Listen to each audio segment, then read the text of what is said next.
Well, you know, I think these kind of relationships are a little bit tricky. They start off being something that that's kind of tantalizing, and it's dramatic and fun and over the top and sexy, and you know, then it gets more complicated and turns into maybe something that that isn't so great. And I think people do that. I think they get involved in things that they don't necessarily know where it's going to go, and the road gets kind of dark and dirty, and then they don't quite know how to pull out of it. They maybe stay in a little bit too long, and that's what this relationship is for her. She maybe should have seen the signs a little bit earlier, but she doesn't.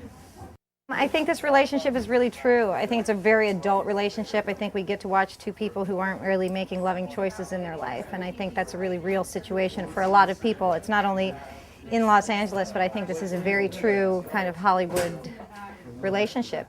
She's not in her 20s anymore, and then she starts getting insecure about that, and what's my body like? And I think that's very much part of the Hollywood tale that's going on here. Women surrounded by supermodels and actresses and covers, and we're supposed to look perfect, and as soon as you don't feel the love that you want to feel from a guy, you kind of turn yourself inside out, which she literally does. And I thought the extreme of that was kind of an interesting way to portray what women do on so many different levels with their bodies, with themselves, rather than have the strength to say, hey, I'm cool without this, and I had something that didn't work, but it was a fun relationship. And she goes very much into the dark side about herself, and I think that's true too.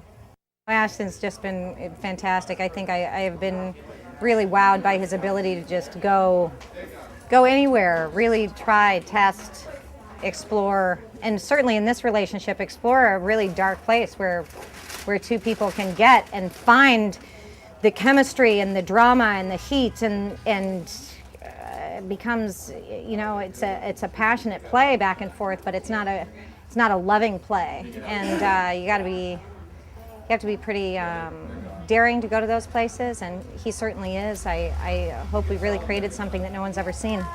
It's a movie about what happens when we're making choices, certainly in my relationship with Nikki, that aren't loving choices that are very adult, sexual choices, extreme choices. And it's a really delicate thing to be able to shoot, to be able to let people into what that is, to be able to let people into a real vulnerable darkness about relationships. You know, adult lives are sexual lives. And we kind of are given these films all the time where people aren't actually talking very truthfully about what goes on in the sex lives of people. And so you get these scenes where people come together and they kiss and they fall down on a bed, and then we're supposed to imagine that, you know, what that is.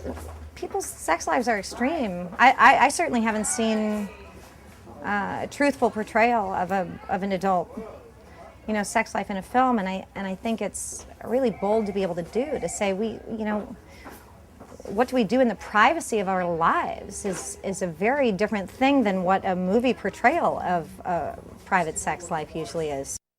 Well, I think LA is caught up in a world that this is a very much a part of. It's a club scene. It's a scene about, you know, there are worlds of beautiful people who are weaving in and out of each other's lives, and it has to be right here. It's high. It's bigger than life. It's glamorous. It's sexual. It's, you know, it's taking on this world. A guy, a man who can travel in and out of this world in a very different way than I think people can do it in any other city in the world.